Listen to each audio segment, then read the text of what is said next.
கீர்த்தி முடியுது. இப்போ நம்ம கல்வெட்டுக்கு வருவோம். 4வது நாள், அதாவது 4வது வருஷத்தில் நடக்கிற கல்வெட்டு இது.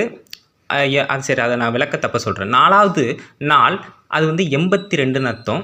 ஜெயங்கொண்ட சோழ மண்டலத்து செங்காட்டு கோட்டத்து மாகனூர் நாட்டு ராஜசூலாமணி சதுர்பேதி மங்கலத்து மகா சபையும் இவ்வாட்டை சிம்ம ஞாயிற்று அபரபக்ஷத்து அஷ்டமியும் வியாழக்கிழமையும் பெற்ற ரோஹிணி நாள், அதாவது ரோகிணிங்கிறத அப்படி சொல்கிறாங்க, ரோஹிணி நாள் எம்மூர் பிரம்மஸ்தன மண்டபத்தை கூட்ட குறைவர கூடியிருந்து எங்களூர் ஸ்ரீமத் துவாராபதியான ஸ்ரீ காமகோடி விண்ணகர ஆழ்வார்க்கு கொடுத்த நிலமாவது எங்களூர் தென்பிடாகை அமன்பாக்கத்து நிலங்கில் பார்க்கெல்லை மண்ணிக்காலுக்கு மேற்கும் தென்பார்க்கெல்லை மண்ணிக்காலுக்கு வடக்கும் மேல்பார்க்கெல்லை அரைசங்கூட்டத்துக்கும் நங்காசி என்னும். இன்னும் இருக்குது, கொஞ்சம் இருக்குது. இது வந்து 4வது வருஷ கல்வெட்டுங்க. அதாவது 1056ஆம் ஆண்டு கல்வெட்டு 82வது நாளில் வந்து எழுதப்பட்டிருக்கு. சரி, இப்போ அடுத்து இதோட விளக்கத்தை பார்ப்போம். 4வது வருடம், அது 1056, 82ஆம் நாளில் ஜெயங்கொண்ட சோழ மண்டலம், அது இப்போ தொண்டை பகுதி, சென்னை பகுதினா இருக்குல்ல, அது செங்காட்டு கோட்டம், அது திருவள்ளூர் மாவட்டத்தில் ஆதிகத்தூர் பெண்ணாளூருங்கிற பகுதி, மாகனூர் நாடு, அது நாடு கோட்டத்துக்கு அடுத்து நாடு தான் வரும், அது திருவண்ணாமலை மாவட்டத்தில் மங்கநல்லூருங்கிற பகுதி, அதில் இருக்கக்கூடிய ராஜசூலாமணி சதுர்பேதி மங்கலம், அது செங்கல்பட்டு மாவட்டம் மணிமங்கலத்தை குறிக்குது. அங்கேருந்த மகாசபையினர் என்ன ஒரு முடிவெடுக்கிறாங்கன்னா, இந்த வருஷத்துலேருந்து ஆவணி மாதம் வளர்ப்பெரிய அட்டமி திதியில் வியாழக்கிழமை ரோகிணி நட்சத்திரம் அன்று, அந்த நாள் வந்து கிருஷ்ண ஜெயந்தி, அதை இப்போ நம்ம கொண்டாடி இருக்க கிருஷ்ண ஜெயந்தி வரும். சரி, இப்போ வந்து அடுத்து வாங்க. இவ்வூரில் உள்ள பஞ்சாயத்து கூடும் இடத்தில் இவங்கெல்லாம் என்ன பண்ணுறாங்க, அந்த நாளில் ஒரு முடிவு எடுக்கிறாங்க. இந்த ஊரில் பஞ்சாயத்து கூடுற இடத்துக்கு அது என்ன பேர் சொல்கிறாங்கன்னா பிரமஸ்தன மண்டபம்னு சொல்கிறாங்க. அனைவரும் உட்காந்து, அதாவது கூட்டம் குறைவர கூடியிருந்து எங்களூரில் உள்ள இறைவன் கண்ணபிரானை வந்து இவங்க துவராபதின்னு அதில் கல்வெட்டில் சொல்லியிருப்பாங்க, உள்ள காமகோடி விண்ணகரம்ங்கிறது பெருமாள் கோயிலை குறிக்கும். அதுதான் இந்த ராஜகோபால பெருமாள் கோவில். புரியுதுங்களா இல்லையா? இறைவனுக்கு கொடுத்த நிலம், அந்த இறைவனுக்கு கொடுக்குறாங்க ஒரு நிலம், அது எங்கே இருக்குது அப்படின்னா இந்த ஊர்லேருந்து, அதாவது இப்போ சொல்கிற இந்த மணிமங்கல ஊர்லேருந்து தெற்கு பக்கத்தில் ஒரு சிற்றூர், அதுதான் பிடாகைன்னு சொல்கிறாங்க, அமன்பாக்கம் அப்படிங்கிற ஒரு இடம் இருக்குது. அந்த அமன்பாக்கத்துக்கு கிழக்கு எல்லையில் மண்ணிக்கால், அது வாய்க்கா போல், மண்ணிக்காலுக்கு மேற்கும் தெற்கு எல்லையில் உள்ள மண்ணிக்காலுக்கு வடக்கும் மேற்கு எல்லையில் உள்ள அரைசங்குட்டத்துக்கும் நங்காசி என்ற வயல் பகுதிக்கு, இப்போ கல்வெட்டுக்கு வரும், புலத்துக்கும் கிழக்கும் வடப்பார்க்கெல்லை பழுவூர் நக்க புத்தேரி கரைக்கு தெற்கும் இத்தேவர்க்கு முன்பு சிலாலகை பண்ணின நிலத்துக்கு தெற்கும் ஆக இந்நான்பார்க்கெல்லைக்கும் நடுவுட்பட்ட நிலமும் ஓடையும் முடைப்பும் மேல் நோக்கின மரமும் கீழ் நோக்கிய கிணறும் இந்நான்பார்க்கெல்லைக்கு நடுவுட்பட்டதெல்லாம் சேனாபதிகள் ஜெயங்கொண்ட சோழ பிரம்மாதிராஜ தாயார் காமக்கவையல் பக்கல் ஸ்வம் கொண்டு சந்திராதித்தவர் இந்நிலத்துக்கு இறையிருத்து கொடுப்போனம் மகா சபையும் சபையிலிருந்து கரையிட்டு கரை போந்து பணித்த காராம்பி சேட்டு நாராயண கிரம வித்தனும் ராயூர்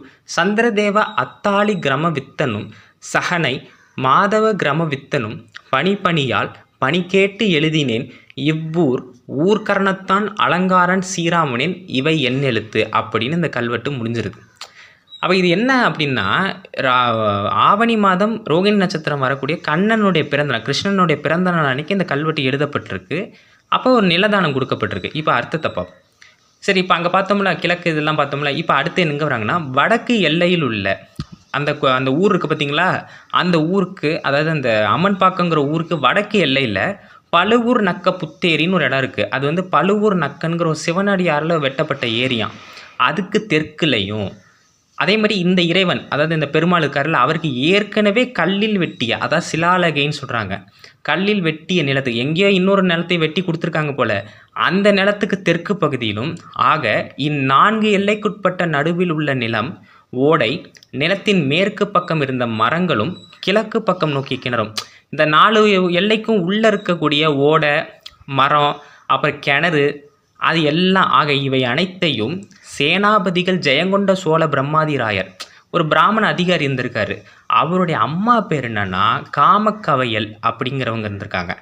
இந்த நிலத்தை வந்து வாங்கிறதுக்கு அவங்க கிட்டேருந்து பணம் எடுத்திருக்காங்க. அதான் பெற்ற பணத்தை கொண்டு சூரிய சந்திரன் இருக்கும் வரை இந்நிலத்துக்கு வரியை நீக்கி கொடுப்போம் அப்படின்னு இந்த சபையினர் என்ன பண்ணுறாங்க, உறுதி கொடுக்குறாங்க. நிலத்திற்கு எல்லையிட்டு, எல்லைன்னா என்ன, அந்த எல்லை வகுப்பாங்கள்ல, அறுத்து அதை கொடுப்பாங்களே அதுக்கு கரையீட்டுன்னு சொல்கிறாங்க. மேற்பார்வை செய்து, அதை கரை நொந்து பணித்த அப்படின்னு கொடுத்துருக்காங்க. சபைக்கு வழங்க, அதாவது நிலத்துக்கு எல்லை வழங்கி அதை மேற்பார்வை செஞ்சு சபையினர்கிட்ட கொடுத்தவர் பேர் என்னன்னா காரம்பி சேட்டு நாராயண கிரமவித்தன், ராயூர் சந்திரதேவா அத்தாளி கிரமவித்தன், அப்புறம் சகனை மாதவ கிரமவித்தன் அப்படிங்கிற 3 பேர். அந்த அதிகாரிகள் பணித்த உத்தரவை கல்லில் வெட்டியவர் பேர் வந்து பார்த்திங்கன்னா ஊர்கரணத்தான் அலங்காரனன் சீராமனன் அப்படிங்கிறவர் ஏன் கையெழுத்துன்னு சொல்கிறார்.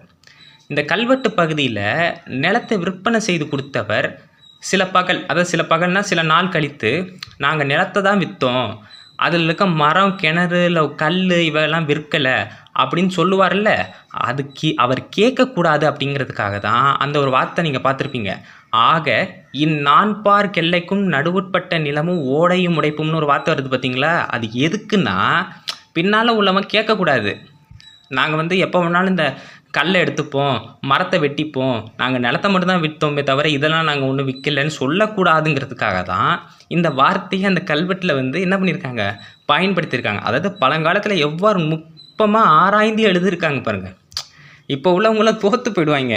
எந்த அளவுக்கு அந்த காலத்தில் இந்த யோசித்து இந்த மாதிரி வந்து நிலத்தில் பல பிரச்சனைகள் வரும்னு தெரிஞ்சுக்கிட்டு ரொம்ப புத்திசாலித்தனமாக எழுதியிருக்காங்க. அப்படின்னா அந்த காலத்தில் நில நிர்வாகம்ங்கிறது சோழர்கள் பாண்டியர்கள் காலத்துலலாம் ரொம்ப சிறப்பாக செயல்பட்டுருக்குங்கிறதுக்கு இது ஒரு உதாரணம்.